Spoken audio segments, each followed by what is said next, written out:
tu opinión respecto de lo que estás viendo, no solo que sucede en nuestro país, sino de lo que estás viviendo vos en Noruega con una cuarentena muy distinta a la nuestra. Sí, se hizo una cuarentena aquí en Noruega, más o menos del 10 de marzo al 10 de abril, Ujú, pero esta cuarentena no era, digamos, obligatoria como por ahí es en Argentina. claro. Se podía salir a hacer deportes y en realidad básicamente el mensaje era quedarse en casa, pero había gente que podía salir, digamos, el transporte funcionaba. Así que bueno, esa era la situación y desde el 10 de abril, luego de esa cuarentena, que aquí se la llamó en inglés lockdown, que es como un parate comercial, Ujú. digamos, ya después se empezó a normalizar poco a poco la situación y ahora está bastante normal, excepto que las fronteras internacionales Están están cerradas. cerradas. Pero además ustedes registran muy pocos casos en comparación con otros países y fundamentalmente con Suecia, que lo tienen ahí pegadito, que es una frontera importante. Estamos hablando de un país nórdico, pero contanos eso, ¿a qué lo atribuís? Además sos biólogo, así que hay una mirada ahí que además es muy interesante de lo que está sucediendo. Sí, la verdad que Suecia y Noruega son países vecinos y muy similares culturalmente, Claro. el idioma, el nivel de vida también es muy similar. Incluso la densidad poblacional, que en este caso de esta enfermedad que es tan contagiosa, es importante y es Ujú. muy parecida a la densidad poblacional, que es baja en general comparado al resto del mundo. Ujú. Sin embargo, Noruega tiene, creo que no llega a 300 fallecidos por coronavirus y Suecia tiene más de 3.000 y digamos que, o sea, es más de 10 veces fallecidos en Suecia, aunque Suecia solo tiene el doble de población de Noruega, o sea, es una Ujú. diferencia muy grande. El tema es que en Suecia no se hizo en ningún momento este lockdown, digamos, comercial. Las escuelas estuvieron siempre abiertas, nunca cerraron, tampoco restaurantes, bares. Al principio del coronavirus permitían reuniones de hasta 500 personas. Después, cuando aumentaron los casos, lo bajaron a 50. Mientras que acá en Noruega, al principio, como te decía, a partir de más o menos el 10 de marzo, solo se permitían reuniones de 5 personas, Ujú. porque se dio, digamos, rápidamente en el clavo de que este era un tema de distanciamiento social Ujú. y que como la gente lo cumplió acá, por eso es que no se, tal vez por eso la cuarentena no fue obligatoria, porque se pidió quedarse en casa y la gente se La quedó gente en casa, cumplió. salvo, Ujú. exacto, salvo los trabajadores esenciales o de supermercados o farmacias. Gastón, ¿qué pasa? Hay algo muy interesante de lo que nos está pasando, que es el fenómeno de analizar qué le pasa a la gente a la que le imponen ciertas reglas, ¿no? Bueno, si bien, como vos decías, ustedes no tuvieron esta condición de obligatoriedad, como nos pasa a los argentinos en este momento, pero ¿qué pasaba con la gente en Noruega ante esta situación? Por lo que decís, decidieron cumplir la cuarentena, aunque no sea obligatoria, pero ¿qué mirada tienen hacia el gobierno y estas medidas que están tomando? Bueno, aquí en Noruega la gente apoyó las medidas, no hubo quejas, incluso yo escuché más por conocidos, incluso algo por la radio también, que la gente estaba un poco miedosa cuando solo después de un mes se levantó esta cuarentena voluntaria y la gente le pareció un poco pronto incluso, Ujú. eh, estaba un poco temerosa. Pero bueno, en general el apoyo ha sido fuerte y sobre todo como en cualquier situación de países vecinos, como fue pasar en Argentina con sus vecinos, aquí en Noruega también se tiene, con un ojo se está mirando lo que hace el vecino Suecia.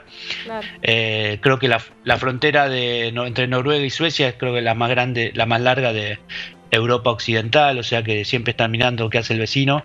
Y como veían que ahí son actualmente, como te decía, más de 10 veces los fallecidos en Suecia respecto a Noruega. La verdad que la gente lo tomó bien, esta cuarentena voluntaria, el tema de mantener, incluso hasta ahora se trata de mantener 2 metros de distancia, puertas adentro, en los lugares de trabajo. Yo donde trabajo podemos ir a trabajar, pero tenemos que mantener 1,5 metros, 2 metros de distancia. Así que la gente lo ha tomado bien. Gastón, con tu mirada crítica y también siendo argentino, sabes, de nuestra realidad, ¿cuánto le pones de crédito a que la gente haya cumplido a no tener preocupaciones económicas, o al menos ese es nuestro prejuicio, contanos vos cómo viven en Noruega, y también un nivel de educación superior quizás a la media que tiene Argentina? Esto siempre te lo digo desde el prejuicio de que, viste que en Argentina miramos con atención lo que hacen países que son muy diferentes a nosotros. Entonces uno tiene la idea de que en Suecia hay una población más rica, más educada, que quizás no tiene el mismo apremio que tiene un argentino. ¿Esto es así, real? ¿Y esto tiene que ver con que haya funcionado el distanciamiento social que les permite a ustedes tener los casos que están mostrando? Sí, en parte sí. Es cierto que puedo hablar aquí en Noruega, el nivel de educación es muy alto entre las personas. Cualquier persona... con cualquier nivel de educación, digamos, sabe, por ejemplo, te va a hablar inglés perfectamente, aparte de su idioma. Acá hay más de un idioma oficial, hay dos noruegos, digamos, o sea que la gente habla 3 idiomas. Sí, eso influye, pero también creo que la gente como que tiene tanto en Noruega y creo que en Suecia la gente cree mucho en lo que le dice el gobierno, o el Estado, y aquí en Noruega se dijo, bueno, hay que quedarse en casa un mes, y la gente lo hizo. En Suecia dijeron, no hace falta, porque yo tengo conocidos ahí en Suecia, en ningún momento cerraron ni bares ni restaurantes, siguió todo normal. Claro. Como no se pidió, y el gobierno en Suecia apostó a lo que se llama esta teoría del contagio, del escudo humano, del contagio del rebaño. Como el gobierno en Suecia dijo eso, la gente lo aceptó y bueno, siguió por ese camino. Así que tanto en los dos países hay mucho como respeto, mucha aceptación de lo que dice el gobierno y bueno, se acepta. Y Gastón, cuando se abrieron los locales, después de ese mes estricto donde le dijeron a la gente lo mejor es no salir y la gente confió en las instituciones y en sus autoridades, después de ese mes, ¿salió a comprar, reactivaron la economía o qué pasa después de ese tiempo donde el temor también forma parte de lo que está sucediendo en cada una de las casas? Sí, la verdad que no es... se ve mucha gente normal, como era antes, sobre todo en lo que son los paseos al aire libre. Aquí la verdad que en Noruega, incluso yo no vivo en Oslo, vivo en Bergen, que es la segunda ciudad de Noruega, pero incluso hasta en Oslo, cualquier lugar, siempre hay naturaleza cerca. Entonces los parques, la montaña, siempre hay mucha gente, se mantiene esa distancia, ¿no? Porque no es difícil, porque hay mucho espacio. Sí, no hay tanta gente en lo que son los centros comerciales, no están abarrotados de gente de los fines de semana, como solía pasar. Tampoco los bares, restaurantes. Hay gente, pero todavía no es que está al 100%. Aquí igual ya los jardines de infantes, las escuelas ya están funcionando normalmente en ese sentido. Y respecto a la economía, sí hay que aclarar que, bueno, aquí en Noruega, como puede ser en otros países, en Escandinavia o en Alemania también aquí hay seguro de desempleo y es bastante bueno, entonces no se cae, digamos, en un pánico, digamos, claro, por la cuestión económica, porque el seguro de desempleo cubre por más de un año, te puede cubrir. Y más allá de ese seguro de desempleo que da el Estado, ¿qué otras medidas tomó el Estado en cuanto a la economía para asistir, por ejemplo, a empresas, no solamente a los individuos, sino también a grandes empresas ante esta situación de parate de prácticamente un mes que tuvieron? Sí, de empresas particulares sé que lo más crítico ha sido las aerolíneas.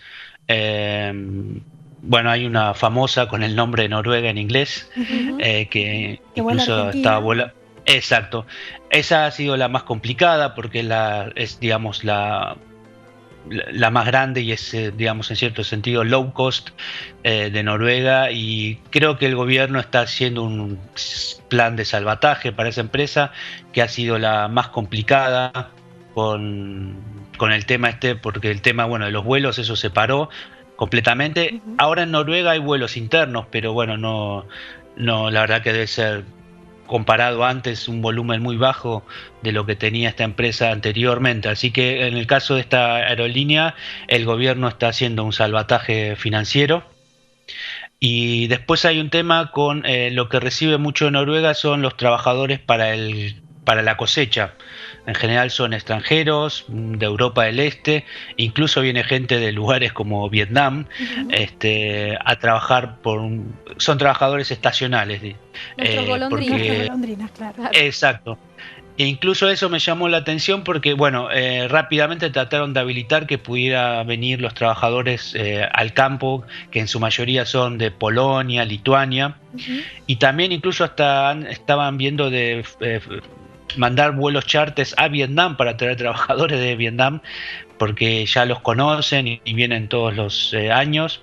Es justo ahora la época de la cosecha, si bien aquí es un país frío y no hay una gran variedad de cultivos, sí hay mucho lo que es manzanas, todo lo que son frutillas, frambuesas, ese tipo de frutas, como puede ver en la Patagonia Argentina, aquí hay mucho, y en general la mano de obra así más física es extranjera. Ujú. Así que bueno, esto se ha permitido que entre estos extranjeros. Un papel activo del Estado, entonces, en asistir a los sectores más perjudicados de la economía ante esta situación. Gastón, te agradecemos Espera, yo quiero muchísimo. hacer Sí. una última consulta. Gastón, ¿qué hace un argentino en Noruega? Contanos un poquitito, simplemente para hacer una referencia de cuál es tu situación en ese país, porque no estás pidiendo ser repatriado, no estás en esa condición, sino que estás trabajando. Sí, yo soy biólogo marino, Ujú. que por ahí dentro de la biología es una especialidad que a veces no es tan frecuente y cuesta un poco más conseguir trabajo. Yo estaba viviendo en Alemania, que había estado con una beca de investigación, luego se acabó, estuve buscando trabajo, pensé que iba a conseguir en Alemania, y bueno, buscando por internet me salió el trabajo en Noruega, en un instituto de investigación del gobierno, de todo lo que es el control del ambiente marino de Noruega, y nunca lo había pensado, pero aquí luego del petróleo, el principal ingreso de divisas de Noruega es la industria El mar, pesquera. claro. Ujú. Ujú. Es el mar. Todos los Ahora, eso productos. sí, un mar helado. No estamos hablando de una playa donde uno puede ir a tomar sol, o también se puede. En el sur hay ciertas playas que en verano pueden ser más o menos cálidas, Más o pero menos. Más o menos. eh, claro, Noruega tiene un mar, tiene acceso a muchos mares, no solo el mar de Noruega, también el mar del norte, que está en el sur de Noruega, incluso al mar de Barents, que da al Ártico en el norte, Ujú. y tiene muchos fiordos, y de ahí se pesca mucho, bueno, el famoso bacalao. Así que la verdad nunca lo imaginé, que era tan importante aquí la biología marina, y incluso ahora es más importante porque, como saben, con la crisis del coronavirus, los precios del petróleo se derrumbaron en el Claro. mundo, Ujú. y eso ha sido un golpe muy fuerte para la economía de Noruega, porque ese es su principal Ingreso. exportación, Ujú. Claro. claro, pues el petróleo que está en el Mar del Norte, sobre todo, las plataformas en el mar. Así que ahora ha adquirido más importancia todo lo que es la pesquería y la biología marina. Muy bien, Gastón, ha sido un placer contactarnos esta noche contigo para que nos hagas un repaso de cómo se lleva adelante la vida allí en Noruega, en el marco de la cuarentena, que esta es la mirada que tenemos hoy los argentinos, la estamos analizando, la estamos mirando con atención, así que nos sirvió mucho. Y también esta última clase de geografía que nos pone blanco sobre negro, dónde está Noruega. Todos creo que hicimos en nuestra cabeza ese rastreo para volver a ubicarnos allí y recordar también quién no comió un bacalao noruego. Bueno, muchas gracias, Gastón. Fue una montaña rusa ahí de ideas.